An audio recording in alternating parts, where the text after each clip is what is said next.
Let's do it. Let go. Stay right here. Welcome back, ladies and gentlemen. Hi. Sarah Fuller. Hello. Let me scoot closer to you. No, you're good. Like you. It's all good. Oh, got a dog underneath. Got my koozie. I was just checking it out for the first time. Thank you for this. It's a wedding one. Oh, I bet you're wondering why I'm wearing these glasses. Tell us, Chaz. I just remembered I had them on. Tell us, Chaz. Now that I've realized I've made it on camera with them. These are my new Versace shades. I got them. No, I'm lying. I had to get my eyes dilated today, so I'm walking around with the Oh, yeah. Put them back on, brother. Put them back on. Woo. No, we're good. Okay. It was earlier today. Okay. We're all good. All right. How you been? I'm good. It's been a little bit of a day, but it's okay. I'm telling you, dude. I feel like I've had a couple weeks. Wednesday is a hump day. Hump day. It was a hump day. Was it Wednesday? God, Today is Wednesday. Got more days going. Mm-hmm. It's been a week, ladies and gentlemen. Matter of fact, since we've been out for the past couple weeks, I got to fill you guys in. I went on vacation, so I was out for a week. We went to Hilton Head with the family. It was a blast. Couldn't have asked for a better trip. The kids are now old enough to where we're not having to constantly watch to see if they're going to die at some point in time. And I mean, I say that jokingly, but there's also being a parent, you have to be very honest with yourself. You have to watch them. So they're all old enough now to communicate. So they all got along. They were out doing the cousin thing, playing at the beach. They were in the playing pool. games. Yeah, we got to sit back and relax this year. It was nice. So looking forward to that again next year. We go every year. And then soon after that, y'all say a little prayer for my grandpa. He's been up and down with his health lately, so we had to take a little break and look after him for a little bit, go visit.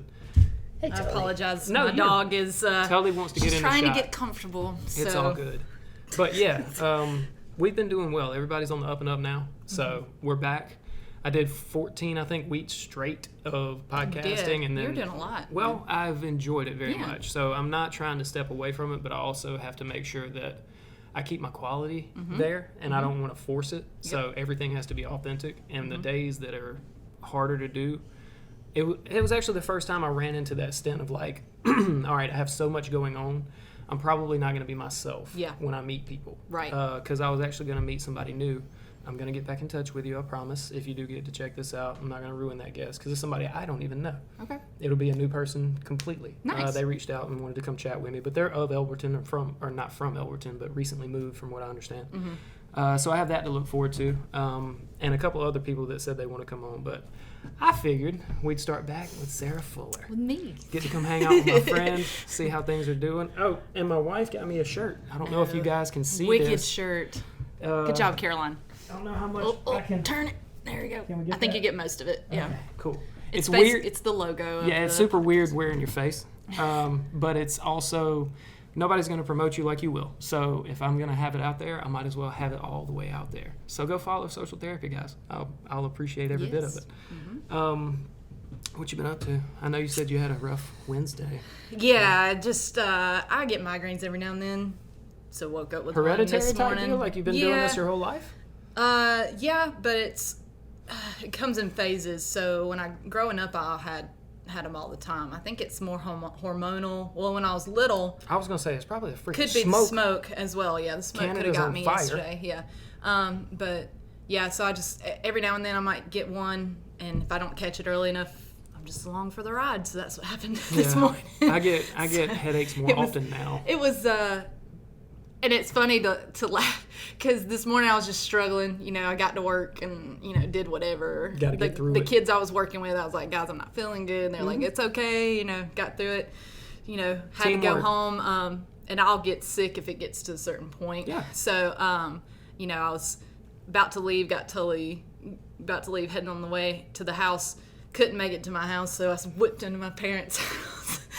Did whatever. I saw my dad sitting at the pool. I was like, I'll just go talk to him since I'm already here. He's probably wondering why I whipped in and just stopped at the top of the driveway. Hey, daughter, you okay? Yeah. And so went in, opened the gate to the pool, and a dang wasp decides to attack my leg.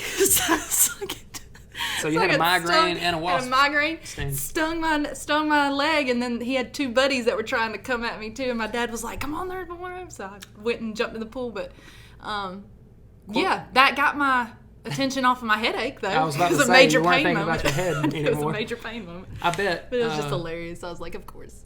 I don't know if I've recently, I feel like, read this. Now, I wish I had a Jamie to fact check me, but I feel like wasps can remember your face. They probably can. I feel like that is a thing. Like they have very good facial recognition for a bug. So I messed up. So, I annoyed a wasp with the pest. I have a whole scar. Oh, like I got a whole colony after me. That's right. That's right. Yeah, my dad came behind me. He was like, I can't find their nest. I would spray them. And so he hit one of them. You got my daughter. No, dude, I feel that. Dad he went and got one of them because it hurt really bad. I bet. It was like... Was it a red wasp? Like one of them hot red ones? Or was it just your regular Georgia, like dirty... Brownish. Dirty brown? Yeah, looking? Dirty brown, okay. Yeah. But I mean, it got me. Oh, I was like, what? They all hurt. They all hurt. Yeah. I'm not a fan. Dude, I remember this. The first time I've ever been stung by something was I was in first grade, I think. Kindergarten or first grade, Fallen Creek. Traumatic memories. Yes. And Things that jar you into And existence. it was awards day. So we're walking, in Fallen Creek. And, I don't know if you ever... Did you go to Fallen Creek? Fallen Creek was that upper echelon. Okay. It was at Beaver Dam. My dad worked there. I'm joking. Beaver Dam was an amazing place. They actually recently just opened it again. Yeah, the primary school. I was so blown away by that. I was like, it looks good, doesn't it? Yeah, it looks really good. But yeah, that was the first time I was walking from one building to another, and here comes a wasp, right on my your face? Eyebrow. No, traumatized. I'd have had. I know. Of course, I've cried. That makes my face hurt. So there's pictures of me like holding this wet paper towel because they gave that to me to like. I'm just there. Did your grandpa use tobacco to get the poison out? Did that ever happen? He didn't have that. No, it wouldn't. I mean, I was at the school, so but I know that's what you use. 13 Forks Dewey Rose Special. Howard Bray. I get stung by just about anything. Mm-hmm. He'd be like, "Come here, boy." Tobacco. And just stick it on there and put a Band-Aid over it or something and wrap it up. It works. It hold tight. But no. I feel that. My first memorable sting event, I was playing golf in my grandmother's yard, Nanny. Mm-hmm. Yeah, we was at Nanny's house. My Uncle Todd used to play with me all the time out in the yard, and we would just chip from one side of the yard. We'd pick a bush, whatever, and try to aim for it. Well, the way Nanny's yard was set up is you got your big driveway, you got a big open area with like this huge oak tree at the bottom of it. It's got a swing. It's kind of picturesque. It's pretty cool out there. Mm-hmm. And we would chip from one side to the other on that half of the yard, and then we would make a shorter chip across the driveway, but over to like this little grassy area that was next to the woods. Yeah. Well, when you chip there, we had a course. Okay. So you chip to there, and then you would chip over a tree from that front right corner of Nanny's yard over to behind her house on the right. So we were going around the house, basically. Okay. Well, on that side, there is a satellite dish back from the 90s that were like huge. 20 feet. They had these big gargantuan metal things in their yard. My grandparents had one. Yeah. It was out of commission, so we used it as like a catch. We'd try to hit golf balls into it. Okay. Super cool. And they would always catch and then roll right back out the front of it, and you can go get them. Yeah. I was by myself this day. My Uncle Todd was not there. I was playing this little course, hit it across the driveway, got up to the ball. I probably am in sixth grade, so I'm probably 12? What are you in sixth grade? 12. 12 years old? Mm-hmm. I'm probably 12. And this, only reason, I'm sure I got stung prior to that as a child, but this one's memorable. Vivid. Because I hit this golf ball up over a tree, and I hit a limb right before it exits the tree. Yeah. Turns out there is a hornet's nest about the size of a golf ball that you could not see on that limb. Yeah. Soon as it rang it, dude, these things came out of there like kamikaze. They were straight for it, and you could hear them. They're like coming at you. 4 of them, dude. It was like cartoon style. I got stuck in the chest. Dude, boom, boom, boom. I fell over. I started crying. I was like, ah! No. I took off running to the house, and they're coming after you, dude. They're still stuck in me. Oh god. Hornets don't let go. They're like bullets. They just go boop boop, and they stuck the shirt and me together. So I took off running to Nanny's, and I didn't even know they were still there because I'm just screaming. I'm a child. I get up to Nanny's, and she's like, "Boy, what you doing?" And she grabs my shirt and pops it, and all of them just pop off of me. Yeah. And I lift my shirt up, and immediately I look like a barrel. Yeah. Oh, dude, it was terrible. Mom took me home from school the next day. It was so bad. I was still swole up. I bet. Yeah. Well, especially your chest. Like But that thing was the size of a golf ball. Never even knew it was there. And there's no telling how many times me and Todd hit right over it, right by it, whatever. But the day I was by myself, I struck it so perfectly, and all of them knew. Yeah. I don't know how. I don't know how. How'd they know it came from me? How did they know? I was like 20 feet. We've been watching this boy this whole time. Dude, it had to be. Wait for him to hit us. I say 20 feet. Honest to God, it's probably 20 yards. And as soon as it rang that branch, it's like they knew where to go. They knew where it came from, dude. Like, where's the human being that did this? And they came out, and when they stuck me, dude, it was like Saving Private Ryan. I felt like I had just been shot. It was rough. But yeah. Stories. Stings. All right. Stings suck. They do. Stings really suck. Yeah. I wouldn't wish that on anybody. No. And they're getting worse. Now we have killer hornets or murder Everything's hornets. evolving. Murder hornets. Yeah, everything's evolving. That's my favorite new one. Yeah. Speaking of evolving, how do you feel about the world that we live in right now? Well, all of Canada's on fire. It seems like the world is slowly degrading. Cooking. Yeah, and degrading. Yeah, and we're cooking currently. But yeah. I attest, all right, so my whole education is based off of like environmental sciences, right? Mm-hmm. So it's a real hot topic for people to talk about global warming and things like that, natural cycles. Yeah. I'm not going to solve any world problems here, people, so I'm not going to give you some theory you've never heard or try to blow your mind. But it's very interesting now, stepping back, and obviously we have some kind of effect. We're humans. Like we are doing something. Of course, yeah. But as much history as we start going through and the way that we're deep diving into like cyclical patterns in the world as a whole, I'm not sure which contribute our current situation to. Like a massive issue with the human race, building a problem on itself that we are not going to solve or have some, or is it a natural cycle that we're going through and we have a minor effect on it, but it's not as big as what we give ourselves credit for, because the earth is a very large place. Oh yeah, and but we are also its own living being. Yeah, but we also have finite resources, right? You know? So there is a balance that we need to attain, and I don't think I've had this conversation with someone before recently. Our entire mindset, especially here in the Western world, I think, I'm no philosopher, but it's based off of consumerism and constant entertainment and constant money expenditure. And if you're not growing, you're dying mentality. But you can't grow forever. There is a cap. There is a limit to everything. So we can't live in a constant gimme, more mentality and not expect some kind of backlash from that, you know? Right. Balance is key. I feel like that's always been a thing. Yes. But I don't know which balance exactly is the one, you know? Yeah. Well, I think until the billionaires stop flying jets to the places that they're talking about saving us from these, issues. Yeah. It's just, I can't, and again, I should be more literate on some of these topics, but since I've left college and stepped back and tried to see a whole holistic view of the world, and not just what I was told, it's not that I'm denying these things, but it makes me question my own education at times, if that makes sense. Because everything we've been taught has been taught by somebody else, which was discovered by somebody else, and may not have been verified. Well, and it's regulated by the government as well. Hey. Dude, I was watching. All right, so I've never seen the Lego movie before. Have you ever seen the Lego movie? I have, with Chris Pratt? Yeah. Everything is awesome. You had to do that. Now it's going to be stuck in my head for the rest of the day because my kids have started singing that. So good. It's so good. Everything's awesome when you're part of a team. But yeah, we were watching that and it blew my mind. It's such a child's movie. It's Legos, and it's basically just a plot of this normal Lego person becoming someone special and saving everybody from a nondescript plot.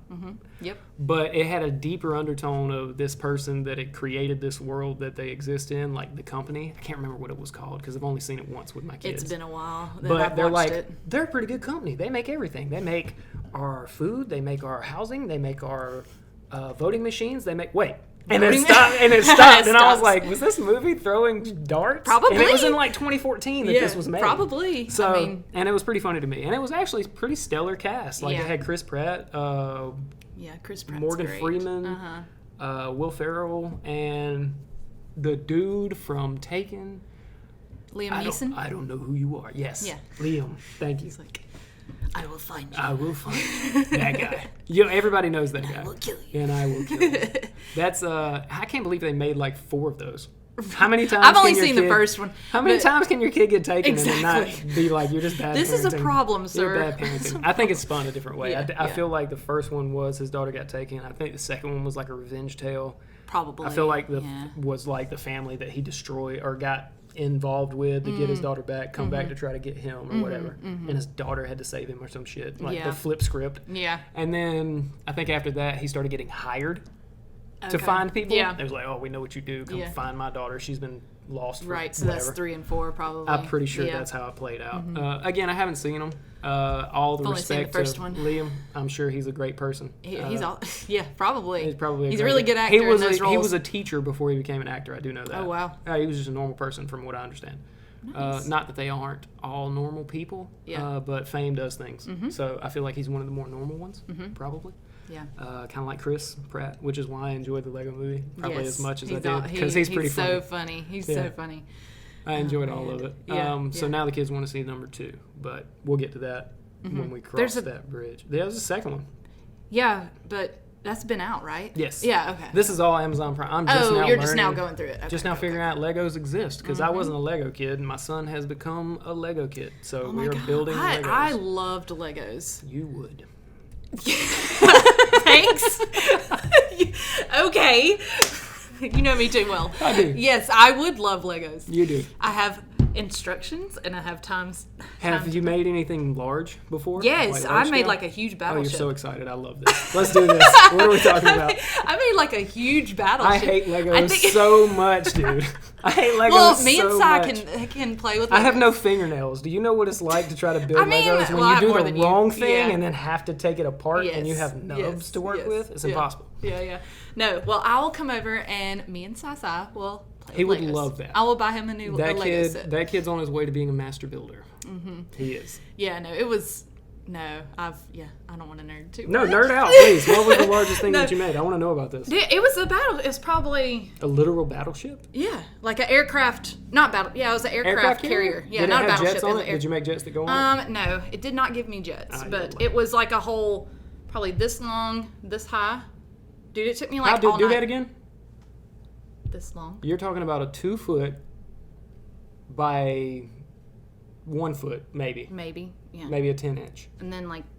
By another 10 to a foot wide ship? It was massive. How many pieces? I don't know. It took me like 3 or 4 hours. All of you Lego people have something different about you.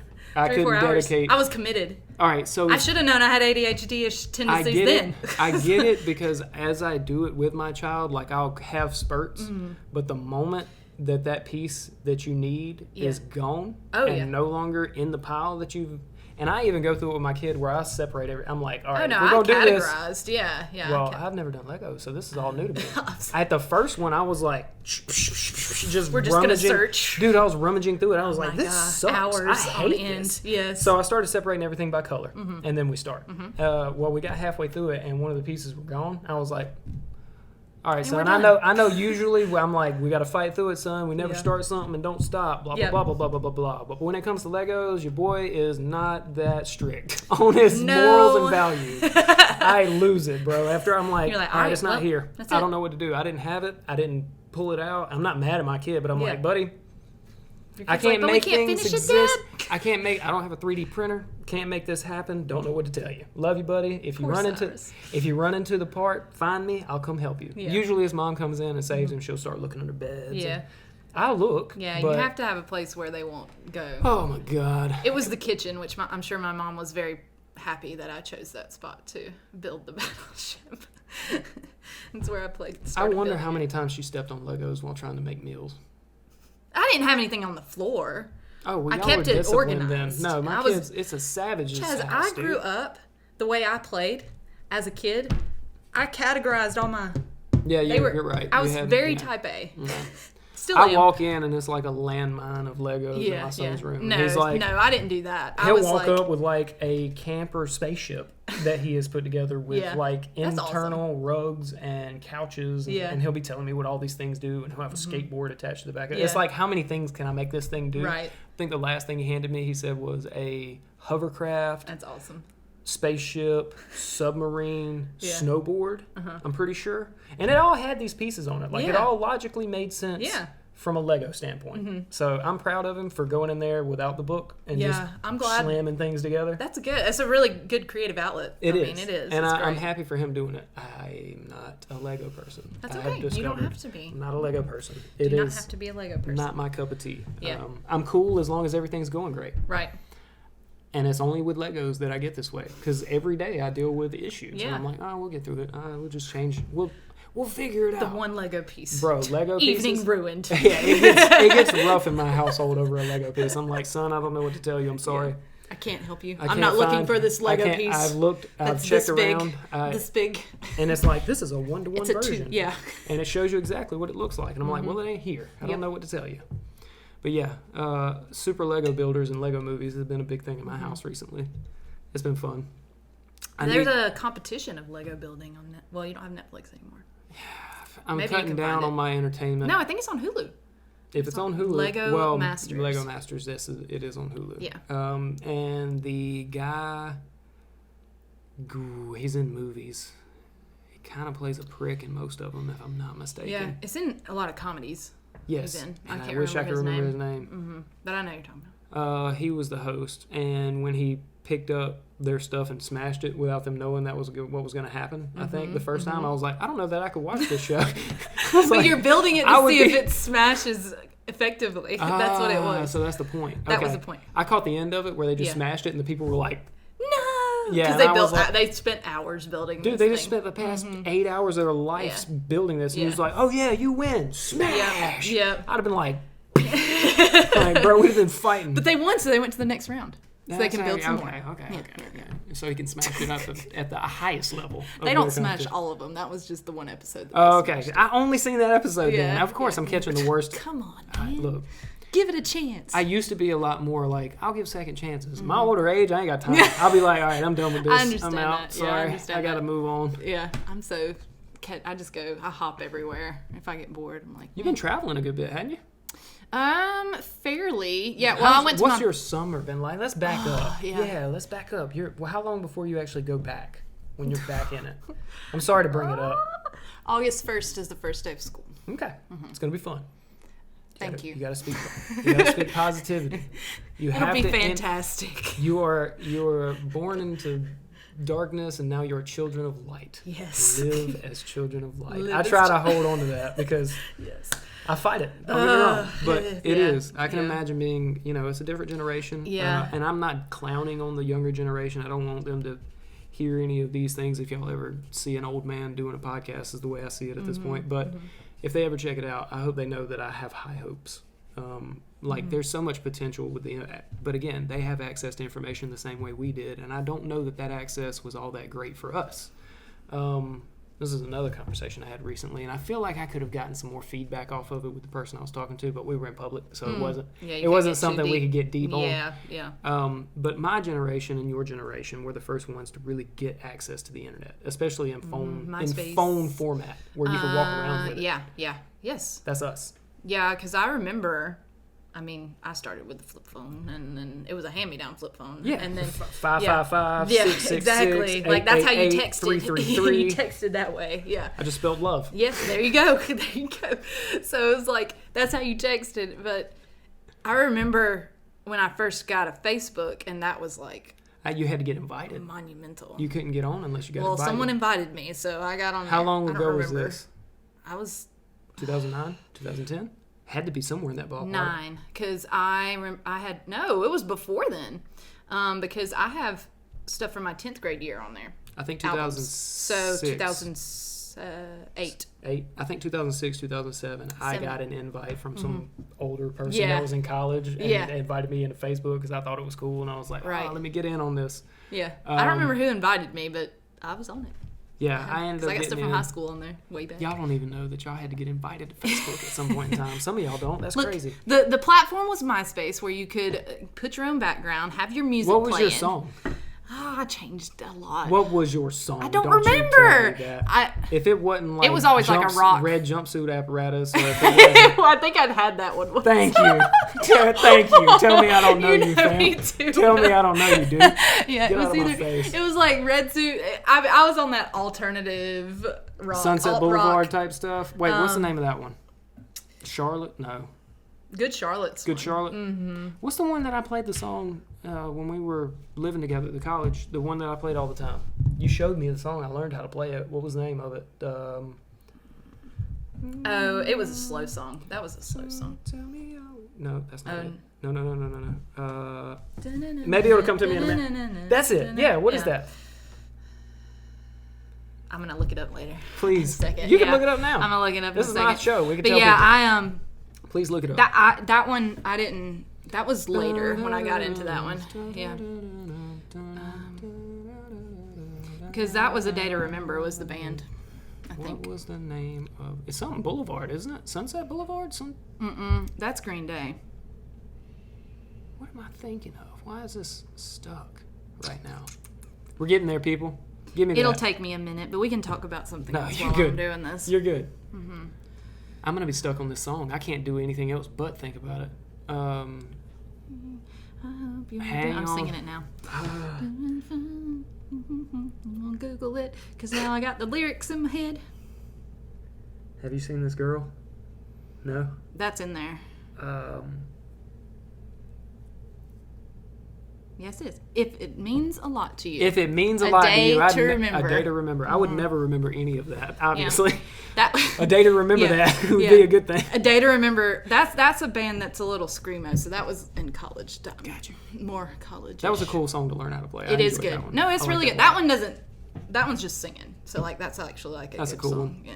I enjoyed it. Not that screamo isn't good, but that one's I've more tame. really expanded on my music taste since high school, too. Uh-huh. I was listening to a bunch of rap coming through school, especially Wayne, Gucci, stuff like that. Mm-hmm. I got into rap a little bit. Playing on basketball, you get 2 Chainz, Waka Flocka Flame. Probably a bunch of people that nobody knows anymore. They probably know them, but it's from other stuff. Like Waka Flocka's got a farm now. How the times have changed. Waka Flocka Flame has a farm. Has an organic farm that he does his stuff on. What a guy. What a dude. Yeah, I remember. I can't quote any of it because I'm hoping this makes it on Facebook without getting blocked for whatever reason. Facebook. Yeah. Spotify. Go follow me on Spotify, everybody. Just go to Spotify. I've been listening hit follow. to you on that. They never question it. They never, they don't hold me up. They just... And you can watch the video on Spotify. And you can enjoy the videos. Yes. And you can keep it playing without having to watch your phone. So if you just want to listen, you can just hit play and step away. Mm-hmm. Facebook, you have to keep it up. You have to keep it rolling. Yeah. YouTube is the same way. So Spotify is literally the only one you can go to. Just hit play, and if you're not watching, you can continue to listen. Just FYI, tell your friends. Spotify, Social Therapy with Chasbury. Tell your peoples. Talk to them. Anyways. Subscribe. But yeah, the city seems to be doing fairly well. I say that because from the granite industry side, things seem to be leveling out. Mm. I won't deep dive the politics because I don't feel like, one, you would care very much about the, it's not that you wouldn't care. It's that Elberton's intricacies of our industries, like I did that, with Elberton's granite has tapered, it seems, from it being like a super heavy conglomerate moving harsh around Elberton and making these bully moves to being they've had to tone it down a bit, is what it seems. That's good. And that's a big worry. And change their name again. But that's neither here nor there for the 3rd time this year. Branding. Yeah. Evasion. But yeah, it's been an interesting past couple of weeks just heading in. Things seem to be picking up with the granite industry. I'm happy with where it seems to be going. Things have really taken hold where the local populace is we're not going to be pushed over. Mm-hmm.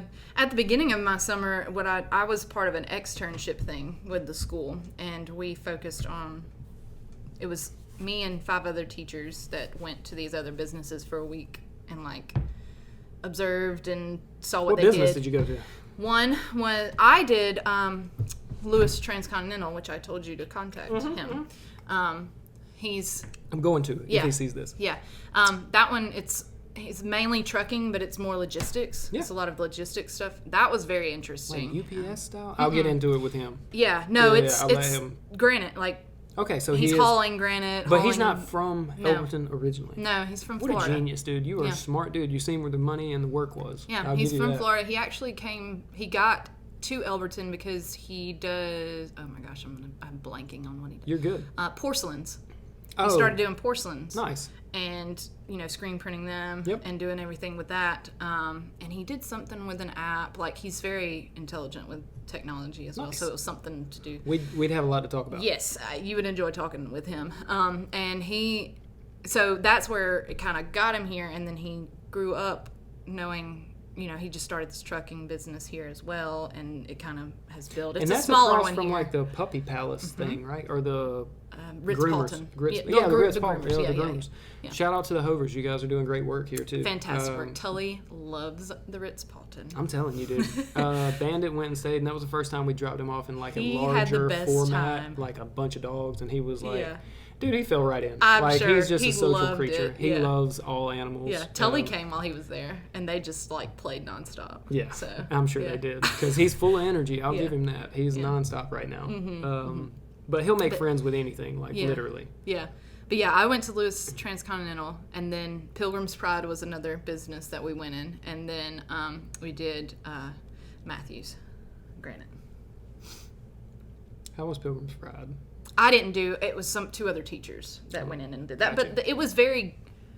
I think they enjoyed it. They learned a lot. They got to see every asset of the business. Because I feel like that's one of the more closer they use factory everything, style. Every part of the chicken is what they said is being used, so they don't waste anything. Again, smart way to be. I wonder if it's like a how it's made type factory in there, or if it's like probably. I mean, because it's the I more think, factory style work. I mean, we don't get me wrong. The granite industry has its subset of like factory style work where you roll work from A to B to C and get it done. Yeah. But I feel like Tyson Chicken has probably a much more grand scale of timing and. Everybody's got this job and they have a time frame to get it done. Yeah, it's more assembly line. It's an assembly line factory style. Yeah. So it was. I think it was a great experience for everybody. I mean, everybody enjoyed it. Mine was a little smaller, so we didn't have as much. I mean, but it was more like a family style thing, and it's so much that goes on. And to be a small company, there was so much that they do there, and that benefits the community. Yeah, so, I mean, just as business ownership goes, like I'm not a business owner. My wife is. She does the Pink Elephant thing, right? But even still, it's just her. But having gotten close with my boss, David Cleveland, and talking to him about business ownership and what it takes and what all it entails, there's so much that I think employees don't understand. Even as simply as I make $12 an hour. Okay, you make $12 an hour. Do you know that it's costing your employer probably $18 to $20 to keep you on? Right. Because they have to pay for your insurance. They have to pay for you. They have to pay copay. They have to pay taxes for everything, paychecks for the income. It's incredible, man.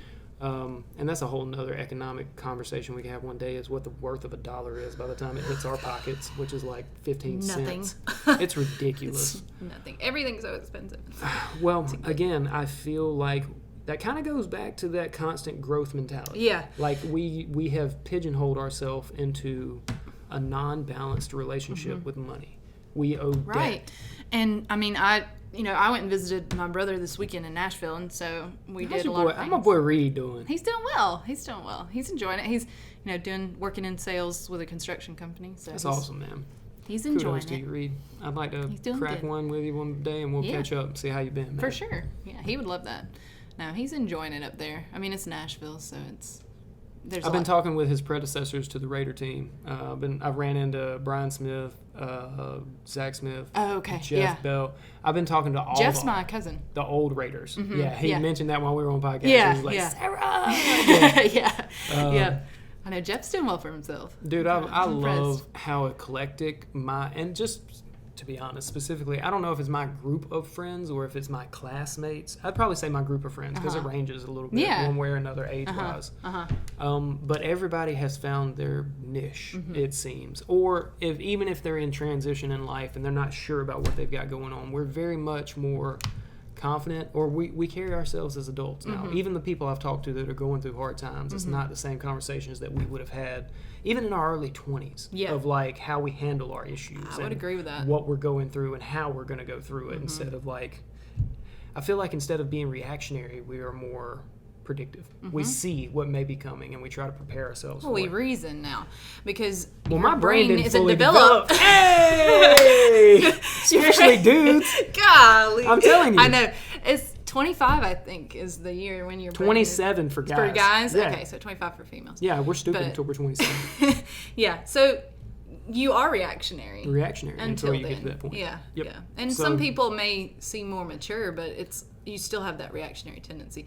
And I mean, looking back at myself, during those years, a lot of... you were a wreck. No, I'm just playing. I was!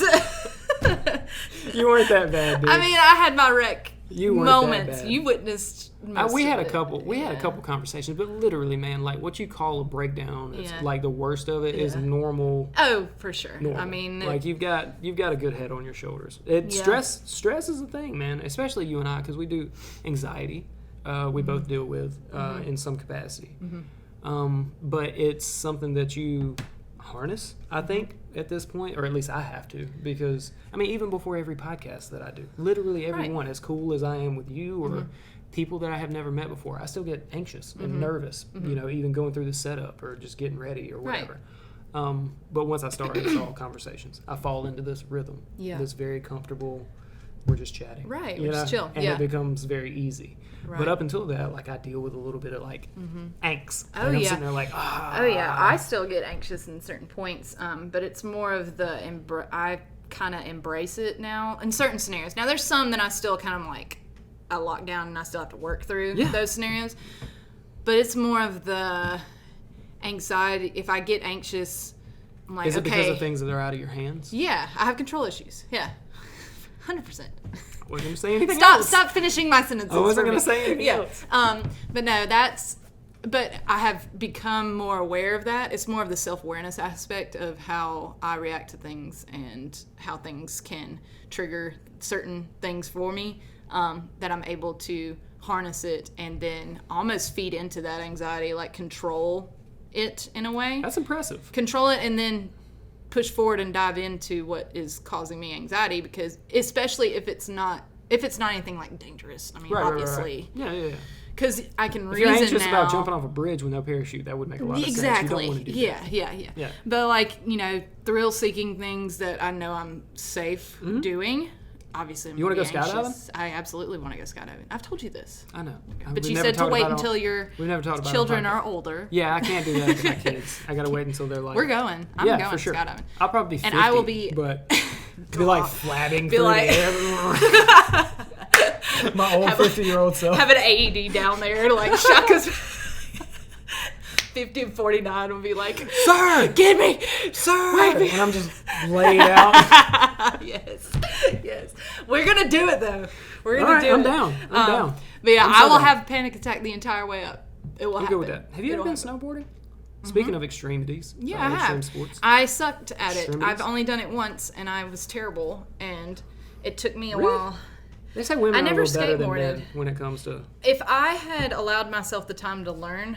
You probably just need Cole. I'd been fine. You need my little brother to show you Cole how to needs do to it. just go. I ain't gonna lie to you. He is a very good teacher. Yeah. Like, he's trial by fire. Mm-hmm. Let me tell y'all a story. Well, let me say this. The friends I had were great teachers. I was just getting frustrated, and there were people everywhere. And so I didn't want to waste my money. You don't like being embarrassed in public? No, I didn't want to hit a kid. Oh, that's part of the mountain. That's part of the mountain. Myself. You just take a kid right out, dude. I know. As long as you don't send them to the hospital. I would go for like a few feet and then I'd just I'm pretty sure I cut a couple kids in half the first time I went down the mountain. Like, it's okay. But I went down. I'm just playing. That didn't happen. I went down 1 or 2 times and then I looked at my friend. I was like, all right, I don't want to waste my money just being on my butt the whole time when I don't come and do this a lot. So I went and skied the rest of the time. And I frolicked the whole time. Okay, so you had fun skiing? Yeah, I love both. I just need to figure out. I am not trying to. So your story with Cole. Well, firstly, because you said you didn't want to spend the whole mountain trip on your butt. Yeah. I love you, Johnny. I got to tell your story. Have you ever? You know Johnny. You remember Johnny? I know Johnny. My buddy Johnny Boy. Yes. Johnny Boy was a skater. He was decently good in his younger days. And he told me and Cole that he wanted to come snowboarding with us. And we were like, dude, let's go. He should have been good. I will give you this. The entire trip was one of the best we've ever had. Yeah. But it was just me, Cole, and I think Johnny. I don't think Wyatt was with us this year. But we get up there, and it's me, Cole, Johnny, and we're on the mountain for all of half an hour. And Cole's giving us the basics. Go up the mountain. When you get there, don't get on the ski lift and take off. Most people are too afraid to do that anyway because you've never even seen a ski lift before, so you're kind of intimidated by it. But go up the mountain like 30 yards where you have a little bit of slope. Strap on your boots and your straps and get on your board. And as you're sitting, you stand up and then lean forward until you start sliding sideways and then stop. Lean forward until you slide. To learn to stop, yeah. Learn to stop first. Cole actually said the first thing you learn how to do is learn how to fall. That's what scared me too. Because I straight leg. It's instinctive. When you go to lose your balance, you want to straighten your legs out and keep yourself because you're trying to fight that gravity. You're trying to drive your edge in so you can get some force and stay up. Right. That's counterintuitive to what you should do. Okay. Because when you straighten your legs, you make yourself a pendulum. I'll do this to the camera and you. Pendulum, and when you straighten your legs out, you go boop, and your butt, and you have full maximum height to transfer from legs and feet on the ground to ass on the ground. Johnny did this within 15 minutes of us being there, and he caught a piece of ice when he did it. We're pretty sure he cracked his tailbone. Hey, Tully. You should see a little nose, little telly. Hey, no, you're okay. She can say hello. Okay, you can push her down. She's gonna You're look okay. like crazy. Okay, that's enough. That's enough. You're fine. But yeah, Johnny was on the mountain for like a good 15 or 20 minutes, and then when he fell, like we seen it. Like it was one of those stinger moments. Like he hit and he arched. He was like trying to get away from it. Yeah. So me and Cole were like, ooh, that just happened. So we, took our boards off and we kind of trolley ourselves back up there. We're trudging through the snow, and we get to him. We're like, you okay, man? And he's like, oh no, man, I think I just might have hurt myself. And he's like, I'm gonna sit here for a minute. So me and Cole are like, all right, you're cool. It's my first time, I think. I'm pretty sure it's my first time on the mountain this time too. It is. Actually, it is. So me and Johnny's first time, Cole was training us. Right. Cole taught me how to fall. Johnny got hurt.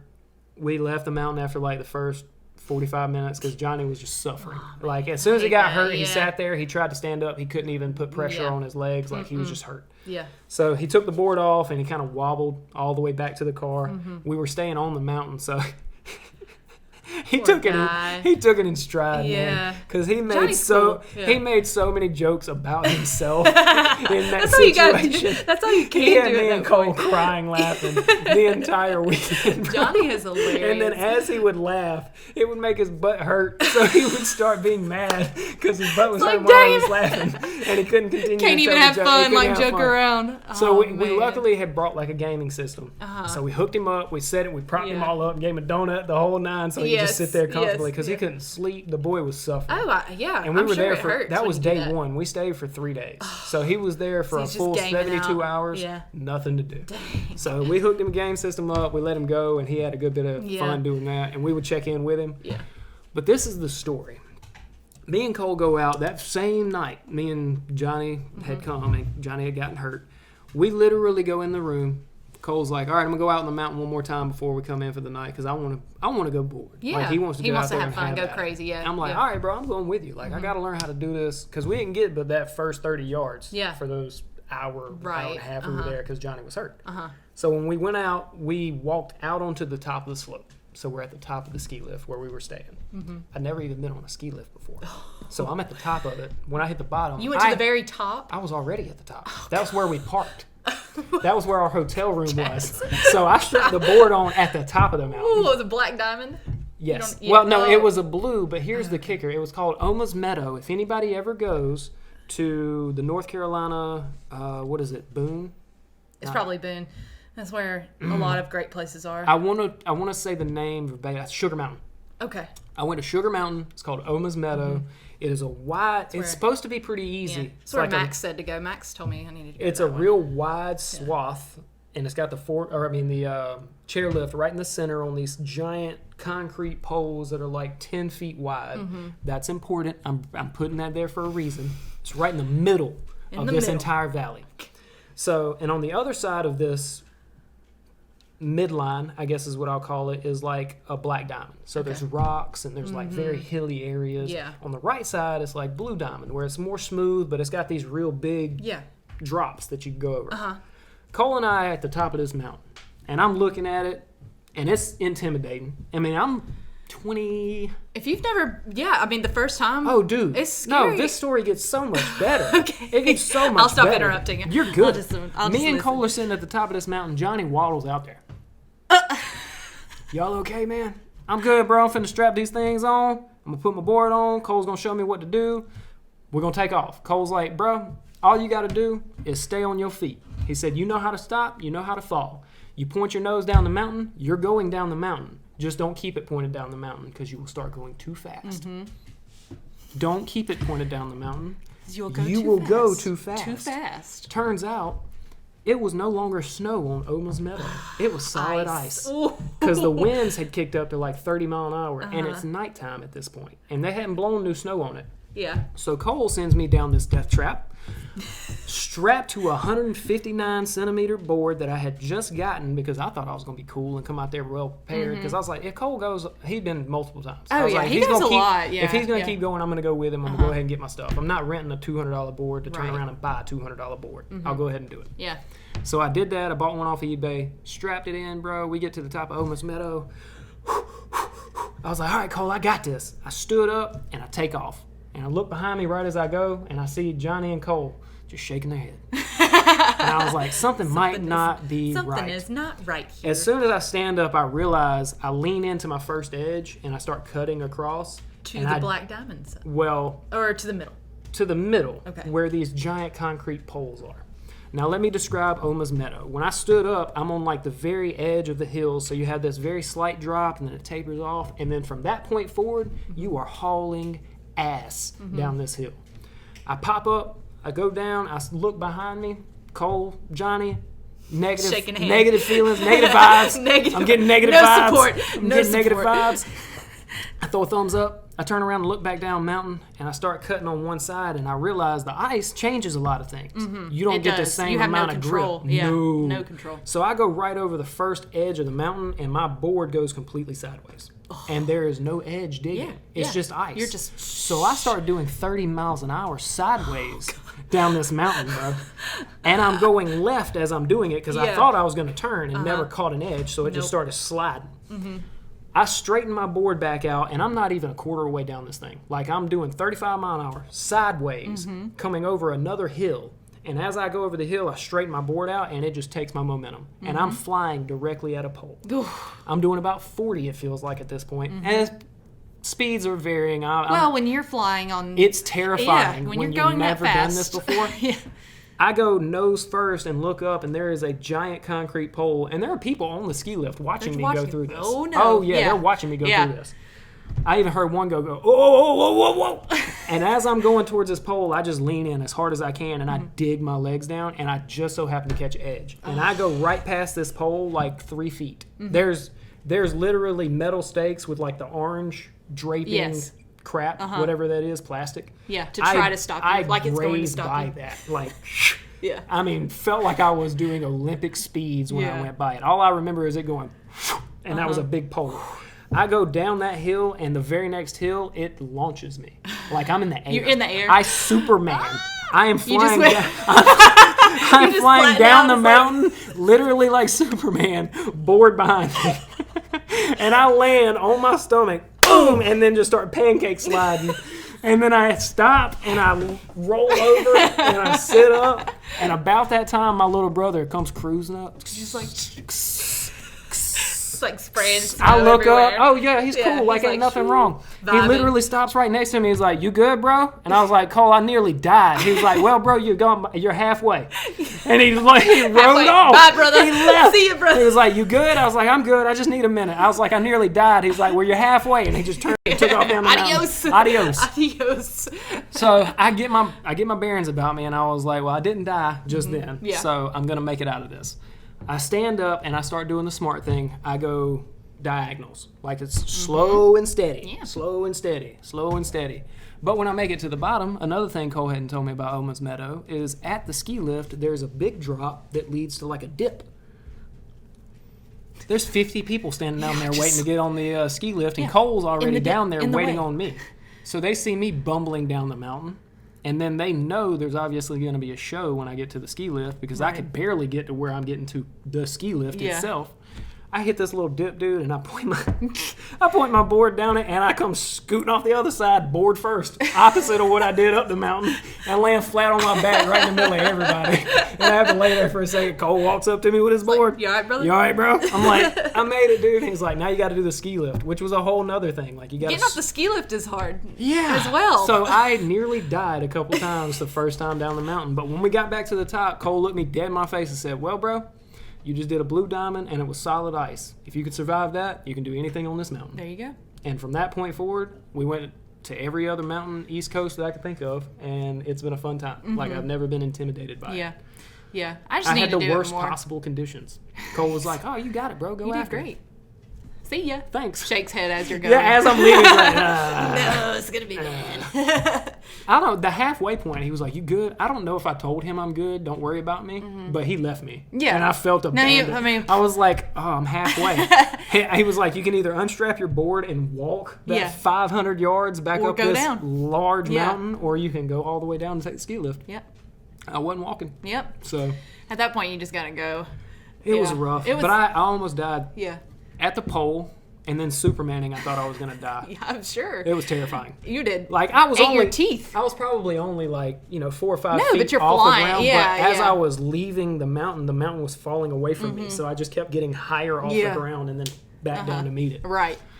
It wasn't fun. Yeah, no. My snowboarding experience was fun. It's just it just took me too long to get it, and we didn't have that much time to. We weren't there for 3 days. We were there for a one day extent. Yeah. So I was like, I wanted to get my money's worth. So I did it one time, and I was like, all right. That's fair. I mean, I made it down from wherever I stopped, and then I was like, it's going to take me 45 minutes. Have you ever skied before? Yeah. Like water skied? Not water skied. I've wakeboarded. Okay. Mm-hmm. You wakeboarded before you went snowboarding? I had. Because that would be the closest. I wasn't great at it. Because I was gonna say that's probably the closest representation I could give you in the South to snowboarding outside. Because I've never skateboarded or anything like that. So I wasn't ever good at it. Yeah. I had a skateboard. I had enough of it to bust my shins up a couple times and try to be cool and probably almost break something and be like, I ain't good enough at this to continue. Yeah. I had some friends that were really good at it, but not I. Yeah, I never did the skateboard. I mean, I loved Tony Hawk, like all that stuff. Oh, I went through that phase, Tony Hawk, Pro Skater. Too? Like, come on, gangster game. If y'all I was all about him, and there were some other skateboarders that I was like obsessed with. Bob Bloomquist? Bob Burnquist. Burnquist. Maybe. Bloomquist is a dirt track driver. That's Scott. Scott Bloomquist is a dirt track driver. Yeah. Bob Burnquist. I think it's Bob Burnquist. Yeah, but yeah, I never did skateboarding. Like, parents never bought skateboard. I think I taught my dad into buying one, and then he was like, you're gonna break your throwing arm. Yeah, that was the concern of my family as well. It's like getting injured for other sports that I'm actually playing. You're gonna get hurt. Yeah. But I recently figured out wakeboarding. So. But my parents weren't the people that told me to not play other sports during the sports that I played. Like, I was constantly in the yard playing basketball with friends, like pickup games and twisting my ankle and stuff like that. Like, they were. I didn't do extremes. They didn't want me skateboarding because it was obvious. But playing basketball, which is where I've broken my nose and not ever had gotten hurt doing anything else of that nature. But I did multiple sports all the time, so it was like constant doing that. Played football with guys. Are you going to start teaching some kids softball stuff around here, or am I going to have to force you to do that? I will, yeah. You smell something? It's like Tully wants to be in on the conversation. No, not right now. Not right now. Matter of fact, Tully, I got to borrow this from you. Oh, sorry. No, Tully, come here. No apologies needed. She's feeling left out. I'm feeling. But I wish I could give her. I would definitely coach. I need to give her a bone, but if I did that, you'd be hearing a crunch. Yeah, constantly. Well, I'm sorry for everybody that had to hear me unzip that. I apologize. I'll coach people. Gotta. Well, I mean, you know enough. Mm-hmm. I mean, I was the assistant. I was a bat boy at some point in time while you were playing at Lander, and I know you have the knowledge. You were the greatest, the greatest manager at Lander. I had fun. I like to enjoy myself. Well, you kept me under wraps, honestly. Well, it was kind of my job. That was kind of my job. That was part of your job. You were the Overton person. Yeah. I was looking after you. Were, I was trying to make sure you had what you needed. Mm-hmm. you were excelling in whatever things you were trying to do. You were. I cared. Me in check. I cared about you. You were great. I was probably in need of guidance myself. I wasn't that great of a. Well, no, you were fine. I mean, in all seriousness, like the timing of you coming to Lander was like perfect for where I was in my life. Like, I needed you. Well, I'm glad that it worked out that way, dude. Because I also needed to get to a place that I felt like I was supposed to be. Because up until that point, I was just chasing, like, whatever. Random, literally random thought process of, like, what job would make me the most money? Or what college would make my mom and dad proud? Or, you know, la-da-da-da-da. Like, I didn't start making my own decisions. I think I've mentioned this multiple times. But I didn't start making my own real decisions as an adult until I was forced to do so when Mom got cancer. I could no longer lean heavily on that home influence of like stability and financial security, and it wasn't that we ever had money that was like, we were well off. We were just, if I had any needs, Mom and Dad would make tooth and nail to make sure that I had what I needed, especially for school or sports or whatever. But when she went through what she went through, it was one of those it's a gut check moments where you were like, all right, I gotta really get my shit together here. So but no, because I mean, talking about the anxiety thing, I think that was like a pinnacle point where my anxiety was getting through the roof and like dark places because of it. And so just how we were able to, because we didn't live together at first, but then me moving out of where I was living. Where did I live? Oh, Dan's. You were at Dan's, and then I was with a lot of softball girls in a house, and it was great, but it, like you needing to get out of your place and me needing to get out of my scenario was like perfect timing, and then we just lived together, and that was like the best for me at that point for my anxiety, because it gave me something that wasn't softball to go to at home. Like, I could go home. I don't even think we talked. We didn't talk much about softball unless I brought it up. I avoided topics that I knew you had stress about. Yeah, like you didn't even. I didn't want to bring up like you went 1 for 3. Right. Exactly. What happened with that? Exactly. What call was that, Sarah? Who gives a shit, bro? Yeah, no, like you didn't even. Yourself. Yeah, you didn't even bring that up, and that was such a great. And I was there. For me. Like, I was there. Though. I didn't have to ask. Right. I was there. You saw it. Yeah. I seen what happened. So, but yeah, so thank you for being such a godsend to me in that point in my life. I am nothing but the product of my parents and the environment that I grew up in. Yeah. I've had enough good and bad in my life to understand a lot of perspectives. I have neither been blessed beyond. Let me back that up. I am blessed beyond measure because of my mother still being here and all the things that I've been able to do in my life. Like, I was not supposed to be able to tie my own shoes or speak. I didn't breathe for the first 5 or 6 minutes of my life. So I take everything with a grain of salt and just be happy about it, because I literally feel like I'm blessed just to be here. Period. Right. Which has a lot to do with probably my constant just trying to be positive, even though I do struggle with things like depression and anxiety and everybody. I feel like everybody has the capacity, but at the same time, I've heard counter arguments that we live in a world that allots for that. Because to be honest with you, and I resonate with that, because to be honest with you, do you think Spartans would agree. Do you think Spartans had time to be depressed? No. They were too physically active. I've seen this exact argument, so I'm only repeating what I've heard. This is not original thoughts. Well, our society is encased with anything that is... I thought it was a cat at first, dude. One of my there's cats. There's an ambulance if y'all hear that. Yeah, there's an ambulance going by. I thought that was a cat at first. I was like, we got to save something somewhere.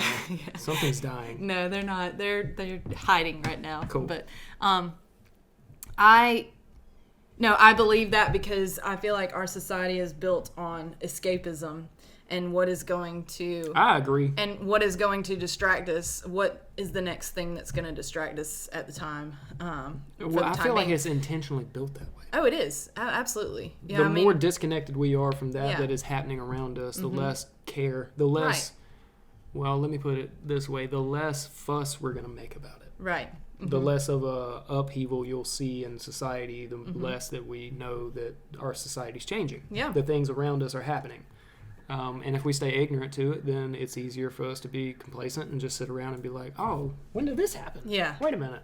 I lost all my freedoms? Right. But some people will hear me say things like that, and I wish he would come on because I know we'd have a great conversation because he's challenging and he's very upfront about how he feels about things, and I appreciate that about him. But Dustin Ayers, if you see this, by God, come on, brother. Like, I know he would be against. Great. Well, he's against the idea of it, but I know him to be a very smart person. But I also know him to be opinionated, just from his Facebook. To be completely honest, because that's about the only place he and I have ever had a real conversation. I've spoken to both his brothers more than I have he in real life, and both of them, I don't think I've ever even spoken to Luke. I never spoke to Luke, and Tyler I've only spoken to like on a couple occasions in Athens. But I would love to sit down and talk to the guy because he has a lot of good information, and he and I do not feel the same way about certain things, and he knows that. Yeah. Because we've talked about it at certain times on Facebook. But I would like to deep dive some of them and understand where he's coming from. Yeah. Because I'd like to know why he thinks the things that he thinks or how he feels the way he feels. So if you see this, big dog, it's not a challenge. It's more of an invitation. I'd like to sit down and talk with you about some stuff and just see how you feel and where you are. But I know that you also have a job that exists. He'd be like a great hers. person. Yeah. You know, you gotta kind of watch yourself at times. You are a government employee. Yeah, sometimes. You're a government unfortunately. employee. I do take my freedom. Let me repeat that. I don't take my freedom for granted. I am lucky enough to work a job where my boss knows that I am opinionated about certain things, and he doesn't judge me for them. Good. And he may feel the same way or not on certain topics, but I'm not in a place unless I did some rancid stuff that I feel like I'm in danger for the things that I say. So I very much appreciate David. I appreciate you, buddy. I appreciate existing in a place that I don't feel like I have to hold my tongue. If I do so, it's simply out of courtesy or out of avoiding argument that I deem unnecessary. But when it comes down to things I really feel, I have to hold nothing back. So I do feel for you and people like Dustin that have to watch what they say in public. Because if they don't, there are repercussions that ripple through their own lives. Yeah. So that's just the society. It is what it is. It's the society we live in. It's the same reason that I can't get a lot of people to come on this podcast. And I want to drop back to that real quick. Like, I'm going to have this show, and I'll probably touch on this again at the end, but I'm going to have this show as organically and authentically as I possibly can. So if it's not every single week from this point forward like I had intended for it to be, it's simply because we have a smaller populace. Like, we only have a few thousand people, honestly, for me to choose from here in Elberton that I have knowingly understood in my own life to have opinions that I think are valid, or that's not the way to put it, not that I think they're valid, opinions that are important, or people that have done things in our community. And a lot of these people have reservations or are hard to nail down. So I'm going to do my best to really make sure that this show is as good as it can be through the authenticity and the organic content that it creates, and not by sheer volume. Yeah. Like, you're not going to see me start, sorry for a better term, but this is what it's called, I'm not going to be shit posting. I'm not a shit poster. I'm not going to just be throwing stuff out there to get more logarithm time or whatever. Right. Like, you're going to know that when I put things out, it's genuine, it's honest, it's not fake in some way, shape, or form. I'm not forcing it. So all of you who do follow along, I really appreciate that, but I want you to know moving forward, like, it's as organic as it can be, and I can only nail so many people down in this city week to week, right? Especially as busy as we all are, but again, more so because people are afraid to do it.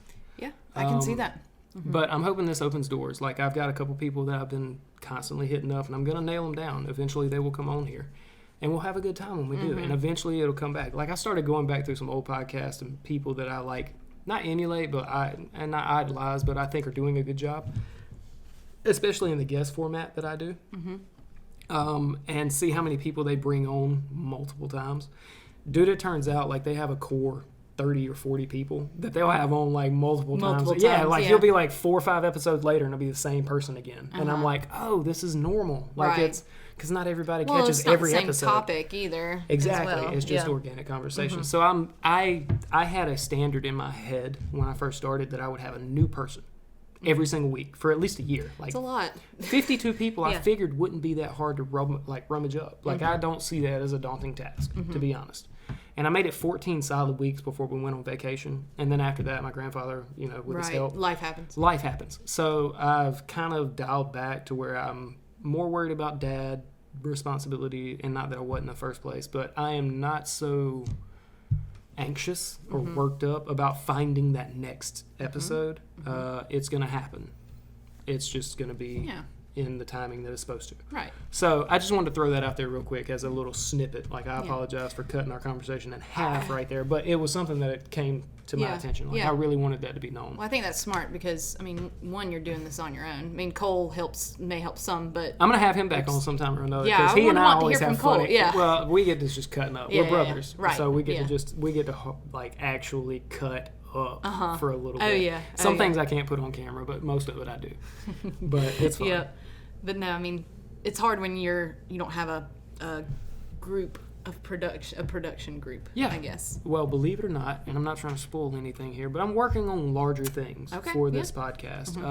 And I do hope that sometime in the future, years maybe, that it can be something that this community not only just knows about, but can also interact with, not just from a internet tertiary standpoint, like likes and shares. Right. Like our community be able to physically do things like we've already done by raising money for someone that's house burned down, and we helped them. They ended up buying a couch and some silverware. Our little podcast has already done a lot of good things for this small community that a lot of people don't even acknowledge or know about. So, and I should do a better job of putting that out there. But it's Elberton. Right. Some people don't want to, I don't want to do things for the, I don't want to have the camera and watch me put the money in the cup of the homeless person, blah, blah, blah. That's not me. I don't want to, that's fake. I don't want that. That's not what I'm here for. Right. I want genuine community conversations about how we can make this place a better place. Or just cut up and hang out and have a good time, like what we've been doing. Exactly. But, I really think you should start teaching some kids some maybe catchers. You could focus on your position, or you could work on hitting. You was a good hitter. Like, you got good mechanics. You know the stuff. No, I would love to. If there are any kids interested, hit me up on the Facebook. Or so if you have my number, want to learn a little bit of softball mechanics from someone who was taught by Robin Kidd and Kim Bray, and also Coach Don, right? Not Don. What was the coach's name that we had at Lander? There was two of them. Spears. Spears. Doug Spears. Doug, yeah. Doug Spears, and the other one, I can't remember his name at all. D. Garner. D. Okay, that's Garner. what Doug. I knew it was D. Yep. But yeah, all four of those individuals are probably some of the most highly intellectual coaches as far as technique and just game knowledge overall. And you got to experience a lot of that. I did. So if you guys need someone to intervene in some softball player's life and teach them a couple things, get them right, it's a pretty good one. Holler at her. Facebook. I could definitely do it, yeah. I'd be interested. The schedule of when I can do it may be a little tight during the fall with football season, but definitely can work around. When is softball season? It's in the fall. It is in the fall. Okay, so they'll be playing. Yeah. You would need to be working in the outer months anyway. Yes, right? probably. I mean, the younger ages. Now, this is middle school, high school. That's in season softball, unless if they're in travel ball, then they can. But the younger kids, I could work with them. Gotcha. Right now, if holler at her. Yeah, just that needs to be a thing. Something out. That needs to be a thing. Yeah, it needs to be a thing. I got tees. We'll see where it goes. We can find facilities. Yeah. We can find. Yeah. We can build something. Oh, dude. There's so much potential in this small town, ladies and gentlemen. We just got to harness it and do something with it. No, there's a lot of talent. There's a lot of talent. They just need the right direction. I think so. And encouragement. Yes. Do you think there's like this mentality of like it's the only escape kind of deal? Like a lot of kids feel like sports it's the only way escape? Out. It's the only way out kind of deal. Because I felt that way. Yeah. Well, that was the only way I was going to get money. That was what I was told. I mean, I was academically smart, but like, it was softball was going to help me. I mean, I was honor society, but for whatever reason, I don't think I got offered any kind of money for my scholarship stuff, even though I was honor society. I don't think we went about it, and I love everybody in this situation that I went through my college experience. but I would not wish my college experience on anybody else. Like, I wish I would have been more educated about certain things before I went into it.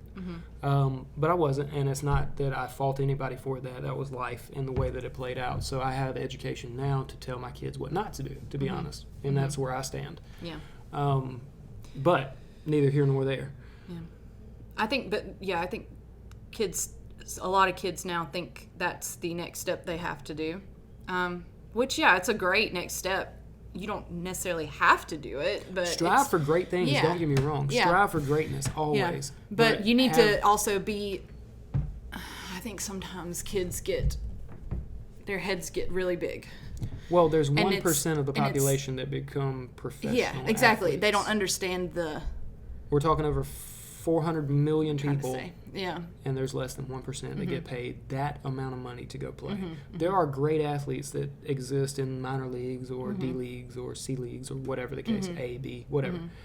But for you to make millions like what kids have the image of coming up, and again, I don't want to dampen anybody's dreams. I want you to be the next Michael Jordan. Yeah. I do. Or the next... I want them to be great. Lance Armstrong but there are some things where you may have to have a stepping stone to get to that greatness. I mean, your mom started somewhere else and then got Hall of Fame. Emmanuel. Yeah, she started out at Emmanuel College. Yeah, she started off at Emmanuel, and it was a 2-year school, which a lot of kids do now, and that helps them... develop their skills and. I guess I should put a little respect on Emmanuel University now. It is a university. Emmanuel University, ladies and They're gentlemen. 4-year now. So. Even though they had some fraud going on when I was there. when you were there. I was. That's a fact. They stole some of my money. Somebody pocketed it. That's a fact. There you go. Yeah. But yeah, no, I just, and it's not just the kids in our community. It's all over the nation. It's because it's always Twitter, like. Showing you've committed somewhere is like the thing. And here we come back to that idea that I talked about in the beginning about us having access to information for the first time, unlike anybody else. Do you think that was a bad or a good thing, and why? What? Access to the internet via your phone. Having that constant answer to your questions or whatever in your hand. Because, the reason I say this, I feel like, and I could be wrong, but the older generation has that angst of like, you got everything at your fingertips. What could you possibly complain about? The younger generation has kind of like harnessed it in a little bit. Like they found ways to work it in ways that even I have no idea, like how to gain followers or how to work the nuances of these things that we do. But our generation was the ones that were like body slammed into the internet. Like we literally got the first generations of every major social network, of every major like Google search engine, or we grew up in that era. Do you think it was a good or a bad thing that we got to grow up in that era? Because what I feel like, because people say you have all of the answers at your fingertips, but all of those answers have only turned out to be like half true. So what do you know to be true and what do you know not to be true has become a harder thing to do than just having access. You have access, but now you have to filter the BS. So is that a better or worse thing for us? Because people get in information silos. That's how you end up with QAnon. That's how you end up with far left and far right. You get in these silos of information that people are like, Trump's a lizard person. And then Biden's selling cocaine to people out of the White House. Like you've got, and each side fully believes that narrative that they're being told. And then there are darknesses that exist in our country that people... It's almost like the boy who cried wolf. Like you hear about all these things so much, you don't know what to believe. Is child trafficking as bad as they say it is? As a layman's, I don't know. I have no idea. Is the war in Ukraine as bad as it say it? I don't know. I haven't been there. Can't.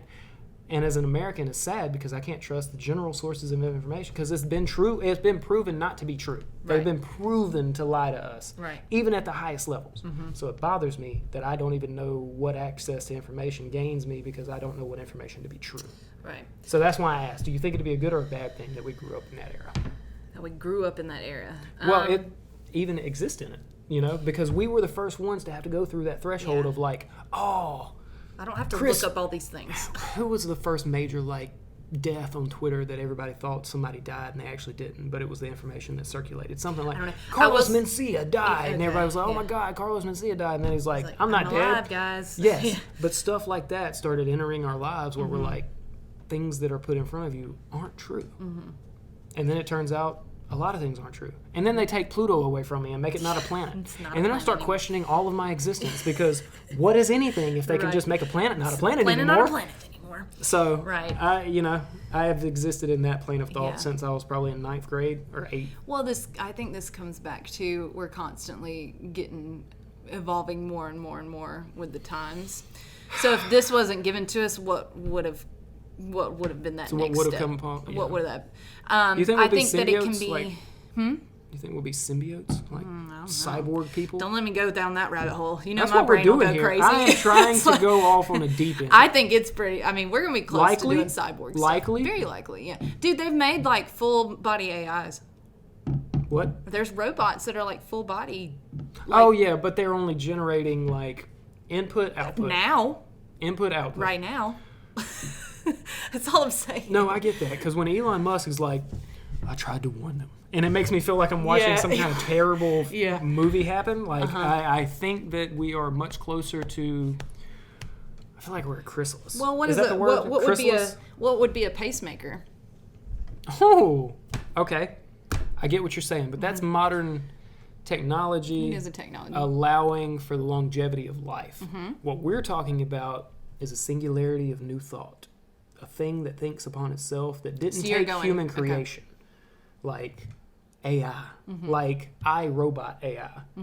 I've been here, and I feel like iRobot may be a lot more accurate than we give it credit for, because we see even Honda, like a bunch of these robotics people have come up with the new generation of like, it's very mobile. Like it can do backflips, it can climb walls, it can, where a couple years ago it just fall over trying to walk. Right. And now it can answer conversations in the way that we have ChatGPT. It can have a real conversation, but it's all generated based off of previous information. It doesn't think for itself yet. It does not come up with conceptually new thoughts. Right. It may have thoughts that it gathers from the ether of the internet that it can put in front of you that makes it sound original, but it's not. It's not original yet. But they're very close. Well, they are. Not, like Snapchat did that AI If they're not already... You're good. Okay. It was like a hair fruit fly. Something. Oh, okay. I didn't want him on your drink. Thank you. I appreciate it. Gotcha. Well, I mean, Snapchat just added that. I deleted Snapchat again. Well, there's an AI. I'm an old man. That you can talk to on Snapchat's Snapchat. Annoying. Yeah. It sends me a notification every 30 minutes about nothing. Yeah.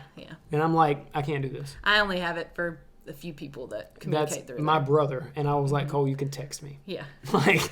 I ain't True. doing. I text more than I do Snapchat. You can text me. Now I have Snapchat because I can watch Tully when she's on the story. That was the only reason I re-downloaded it. Is so I could watch my dog while I was away. Yeah. Thanks, Leanne. By the way, that is super dope. If you keep if you keep your dog at the Ritz-Carlton, you can go to the Snapchat, follow their page or Leanne's and actually see your dog while it's on vacation or while you're on vacation. She does a lot of stories.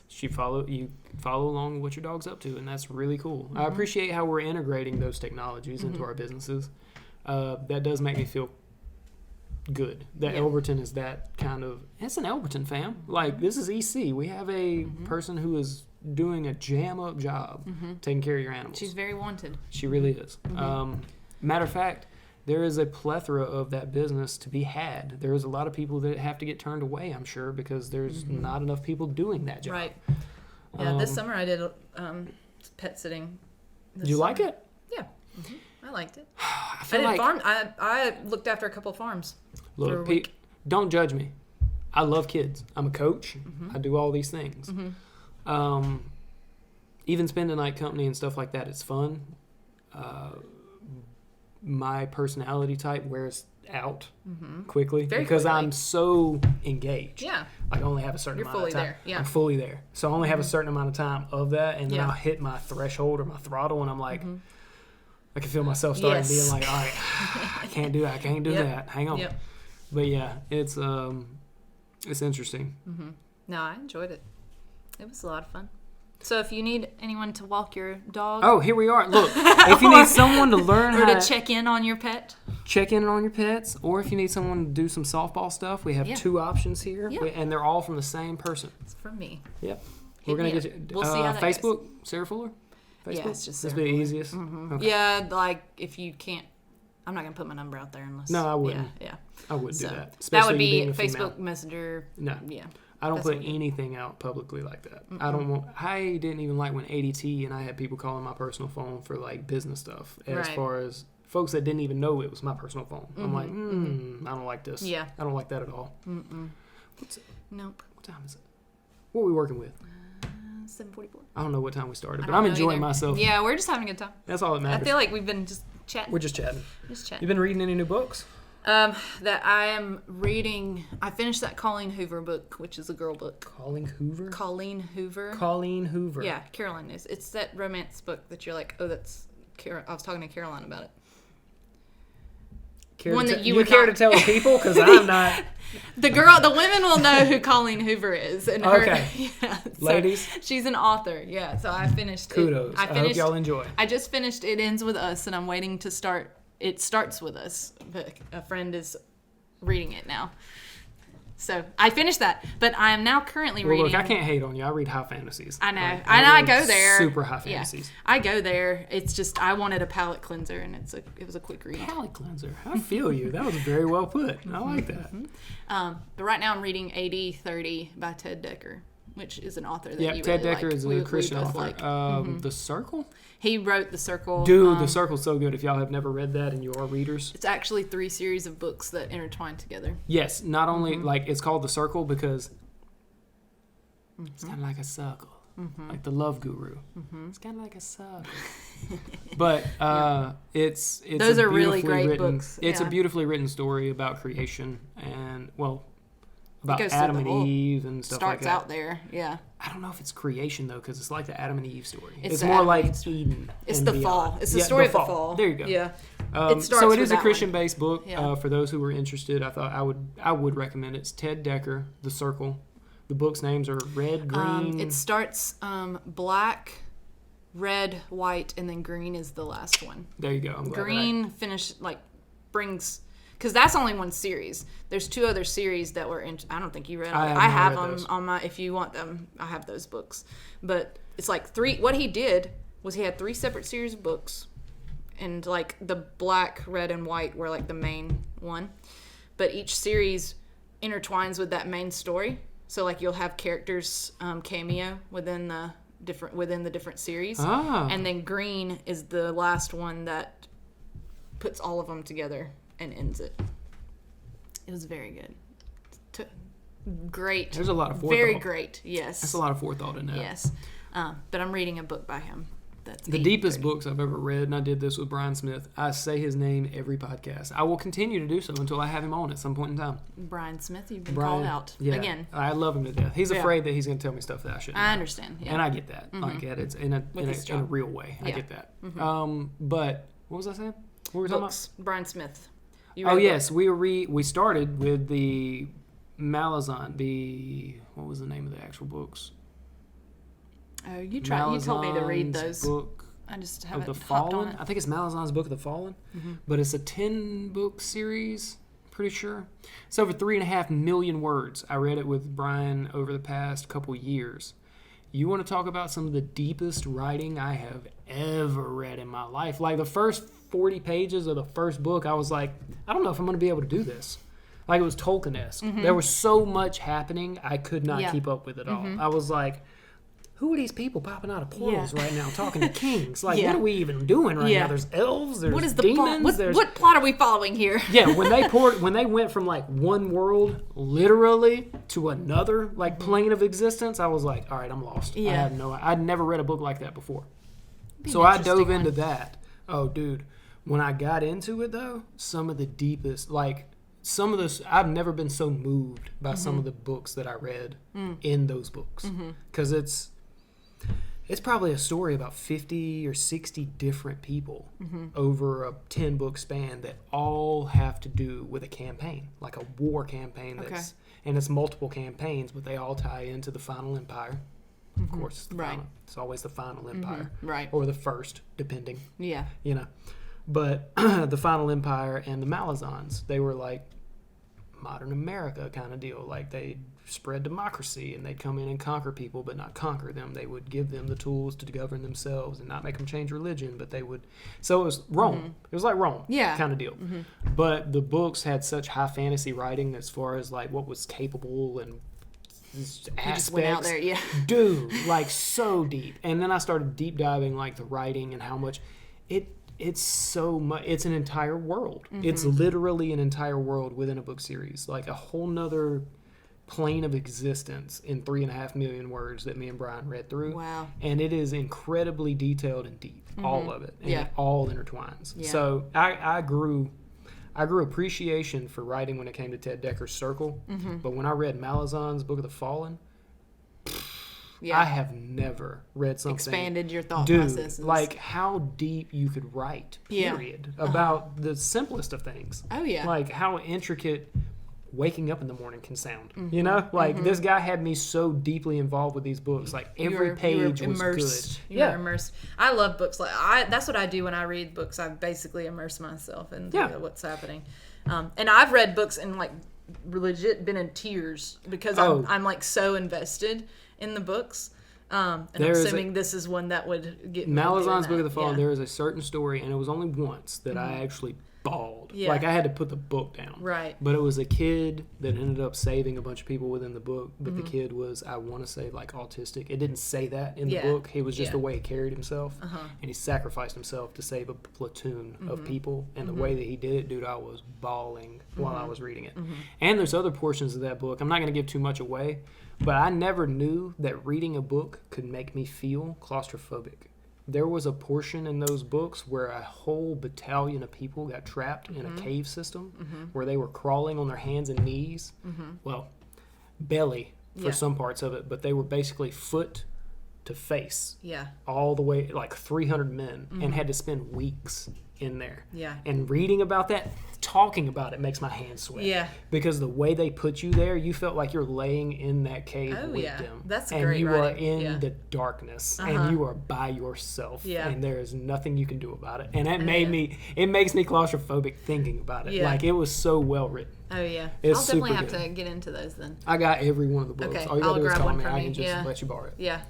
Might take me a minute, but that's one of my library starters. Like I have all 10 of those just because I want to have them. Well, I have all of those Ted Decker. I'll probably try to read because I need to reread the first series. Yeah, you can reread because it was so good. There's an order that you can read them in, all three. I feel like you can look it up. The book you gave me had them in order. It has the three. All the books in one book. That's just of that one series, that Red Black. Yeah, of that series. It's all in one book. What was the main character's name? I don't remember. It's been a while since I know. And I hate that because I love. Well, he was a Taiwanese kid. I do remember that. Yeah. And I know they had some family struggles with sickness and whatnot. But but neither here nor there. Yeah, I gave you the book that had the black, red, and white. Did you get it back? If not, it's still in my house. It should be. It might be over there. If it's not, it's still in my house. Yeah. It's in my drawer with all the other books. Yeah. But yeah, that's one series, but then there's two other series, like I said, that intertwine, and you can read them in order. You know, you can read black, and then you're like, okay, I got to go to this series and read these books until it hits to the red. Okay, you know what I'm saying? Okay, so you stepwise it. Stepwise. Black, red. Yeah. Okay. Because then, or if you want to just read through one series and then go to the next one and then finish with green after you. Well, I kind of feel like it would be fun a little bit to jump around, to catch it in different perspectives as it happens. Because these three stories are happening essentially simultaneously. Yeah. That was another thing about Book of the Malazan. Like some of the concepts were from 1,000 years ago. Okay. Like we are talking deep history. Okay. We're talking not only like 60 main characters. We're talking about probably 15 different races of people. You get entire histories. Oh, wow. You get entire backstories. You get different people from each of these who have very important roles who just you get to the end point of where their role stops and then another role picks up and you're like, oh my God, all of this ties together? And then by the end of it, you're like, and the craziest part is by the end, you're like, damn, the bad guy's not even who I thought it was. Like, it's crazy. Plot twist. Like, that's 10 books deep, and I still didn't know what was coming next. Yeah. Like, it's crazy, That's dude. awesome. Yeah. I'll have to what Brian, into that. I want to say is Brandon. Brian? I can't remember the author's name for the Malazans book. Sanderson? I think it's Sanderson. Okay. But again, I have all of those in the house if you want to check them out. I'll borrow those, yeah. Oh, and I've been watching a new anime y'all need to check out. All y'all need to check out if you're into anime. It's called Hell's Paradise. Okay, that's on Crunchyroll. On my all I watch is Crunchyroll. Yeah. I'm a Crunchyroll guy. I've caught up to Demons. I'll apologize. I'll apologize now if you're a dub guy. I'm a sub person. I'm currently trying to learn Japanese. I'm that big of a nerd that is my one-up in life is that I'm going to watch anime without subtitles and know what they're talking about. So it's a great goal. Prep. Mm-hmm. I'm 200. I'm 300. I'm over 300 days learning right now with the Japanese thing. Yeah. So I've almost hit a year. I've almost hit a year. Mm-hmm. But I'm working there, man. It's so hard. There's so much. I bet. I barely even learned the entire alphabet at this point. Yeah. Like that's a lot of characters they used, and then also just the shorthand and how they say their sentences. Yes. Is very the grammar. Different. Yeah. Yes. The grammar is very intricate. And then like once you get. If you're in the environment, if you go over there, like you got to learn how they culturally speak it. That's what I need. I need some. What is that? Where you immersion. Mm-hmm. I need some immersion into the actual culture to hear how they use it, and that's why I watch anime because that's kind of how they talk. Yeah, you know, it's more like it's basically modern cartoons for them. Right. For adults. Mm-hmm. But I'm working hard to do that, and Hell's Paradise has been a good one to watch. Okay. It's a prisoner, you know, everybody's on death row, the usual concept, but they have been brought to a place where they have found the Garden of Eden. It's hypothetical. It's not the actual.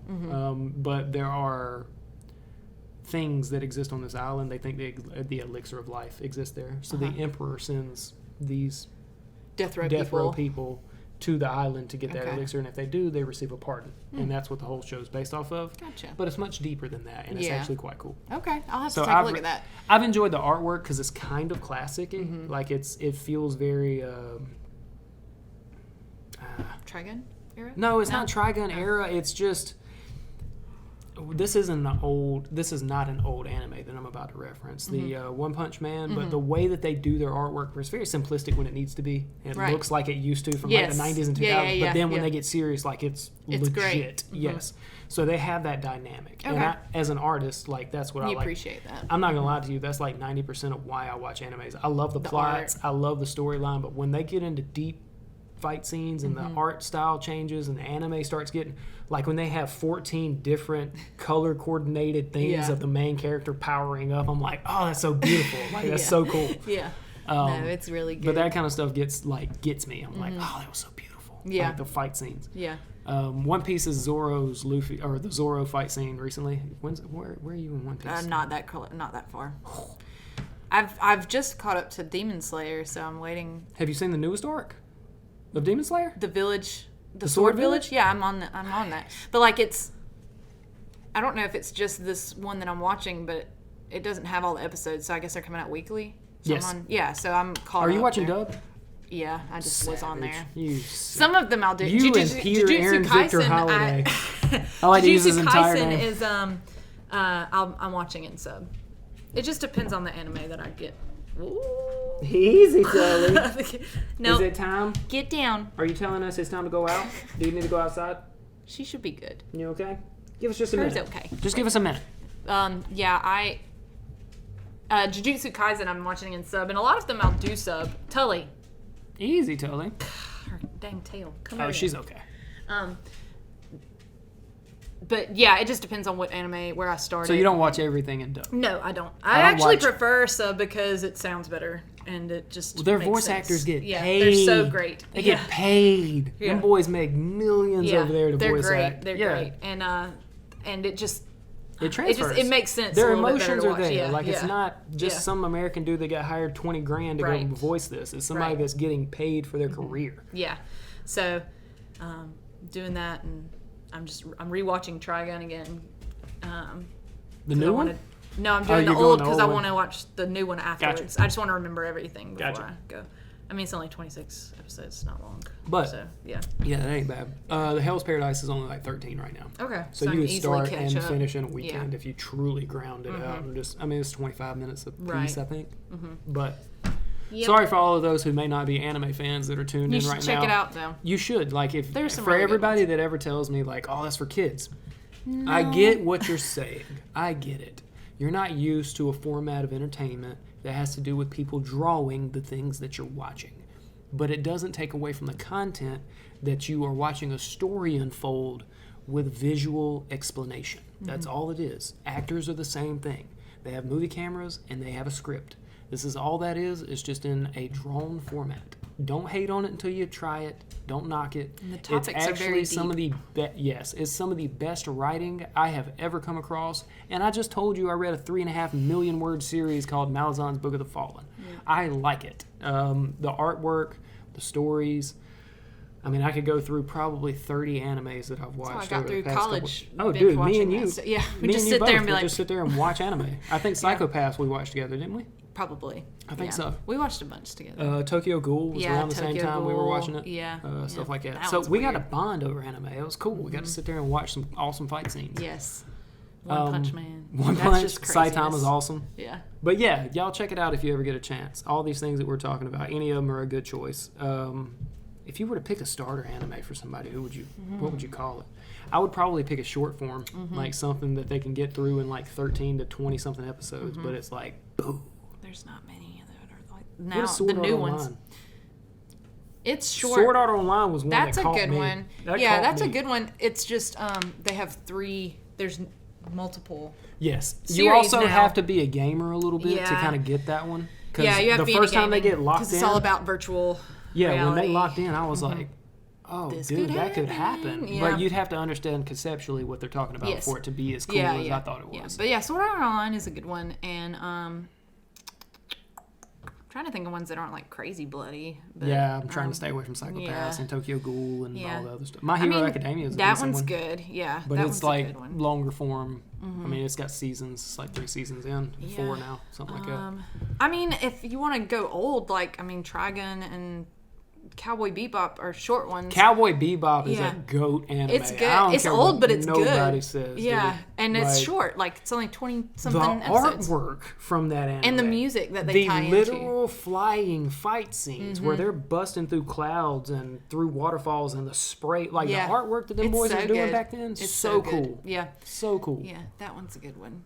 It's just, it would be dependent on the interests of the person, I think, of which one they would need dude, if you're just into nerdy science stuff and you don't want to see any gore basically at all, watch Dr. Stone. Oh, yeah, Dr. Stone is so good for anybody that just wants to learn. Science. Honestly, if you're just a survival nerd and you want to learn how to make your own soap, watch that anime. It gives you the recipe. It actually teaches you how to do it. It does. So, I'm just saying, there's good information out there.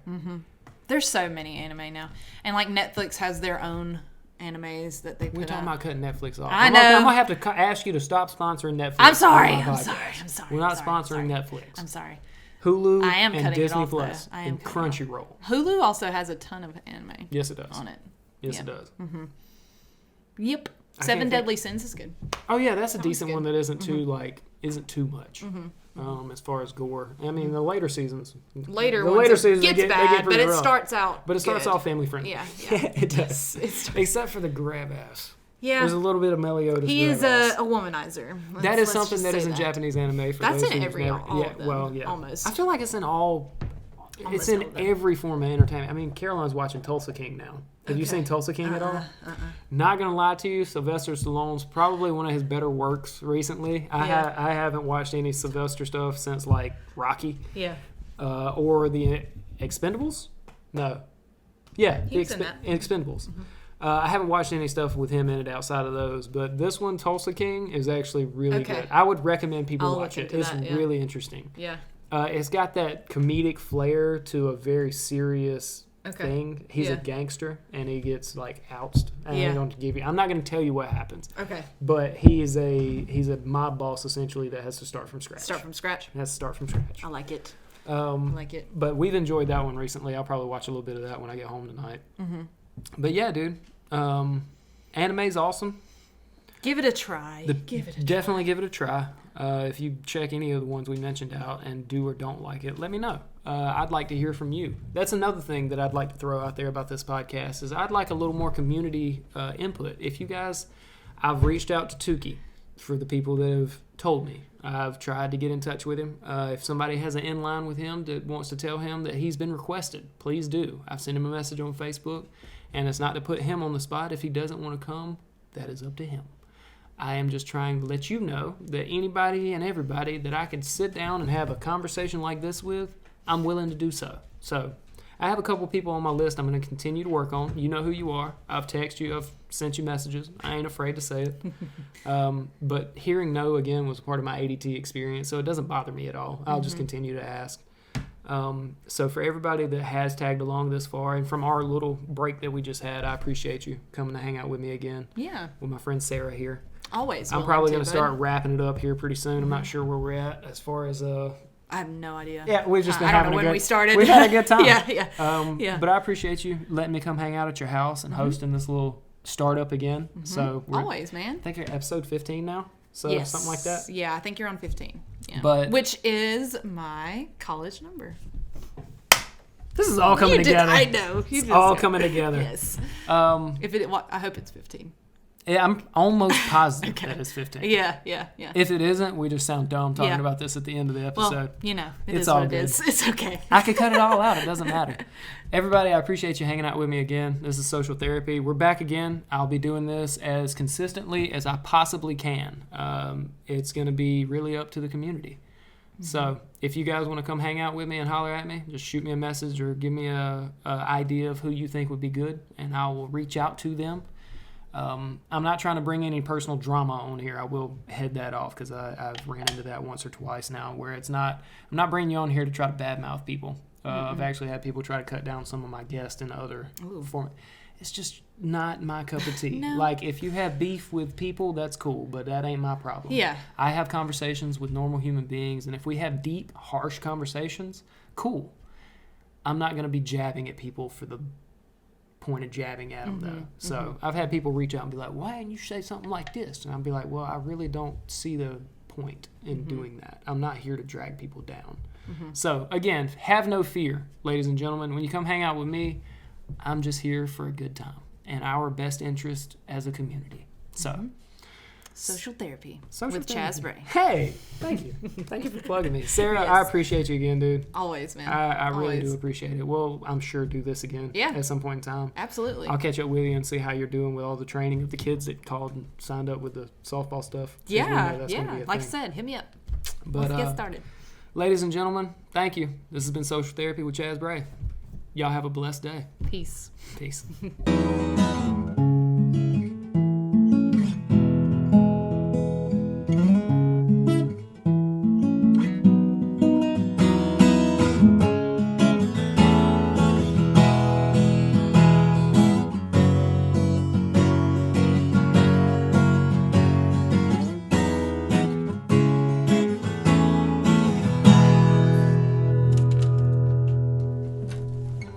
That was fun.